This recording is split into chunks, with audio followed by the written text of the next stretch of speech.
Renungan Sabtu 13 Desember 2025. Elia sudah datang tetapi orang tidak mengenal dia. Bacaan Injil dari Injil Matius bab 17 ayat 10 sampai 13.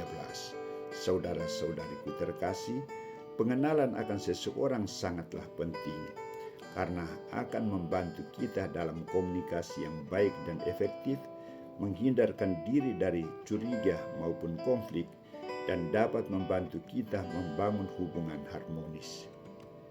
Yesus juga bertanya kepada para muridnya, "Menurut kamu atau kata orang, siapakah aku ini?" Dalam perikop Injil hari ini, Santo Matius menampilkan pertanyaan para murid Yesus kepadanya. Apakah Elia akan datang lagi? Mereka bertanya demikian karena mereka ragu dengan pernyataan ahli-ahli Taurat bahwa Elia akan datang lebih dahulu. Saudara-saudariku terkasih, mengapa para murid ragu dengan pernyataan orang-orang Farisi itu? Dan apa jawaban Yesus? Para murid Yesus sangat meragukan sikap ahli-ahli Taurat, maka mereka meminta jawaban pasti dari Yesus sang guru ilahi, guru kebenaran. Maka Yesus tegas mengatakan, memang Elia sudah datang.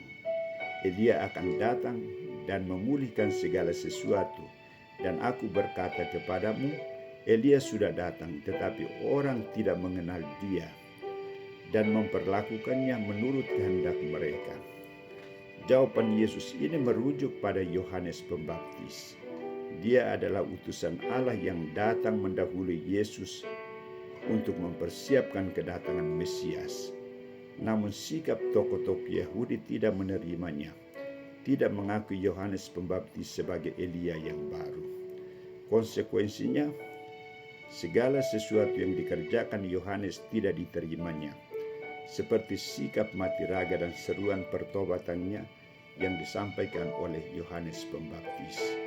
Yesus juga ingin menekankan rencana Allah bagi Israel sebagai bangsa pilihan Allah, bahwa mereka mendapat perlakuan khusus dari Allah sebagai bangsa istimewa, umat terpilih yang dianugerahkan berbagai karunia berlimpah dari Allah secara cuma-cuma.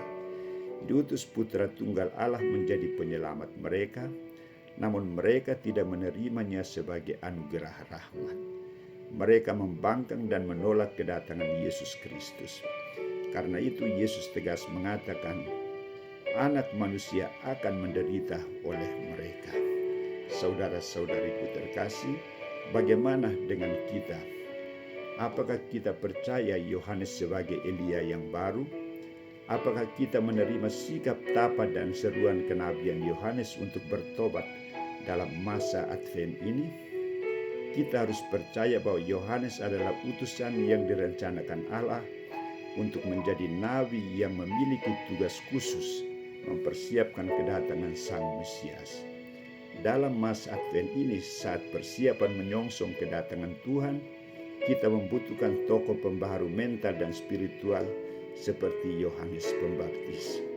Kita harus jujur bahwa saat ini ada begitu banyak orang sudah nyaman dengan kebobrokan hidup, dengan ketidakadilan dan mulai memalsukan kebenaran. Mereka akan menolak, menentang dengan keras jika ada orang berjuang untuk menegakkan keadilan dan kebenaran.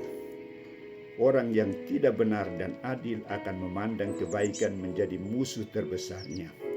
Maka marilah kita membuka diri dan kehendak, dibaharui terus-menerus oleh Roh Kudus, agar kita menerima Yohanes Pembaptis, menerima Yesus Kristus dan seruan pembaharuannya dalam menyongsong kedatangan kerajaan Allah yang sudah dekat.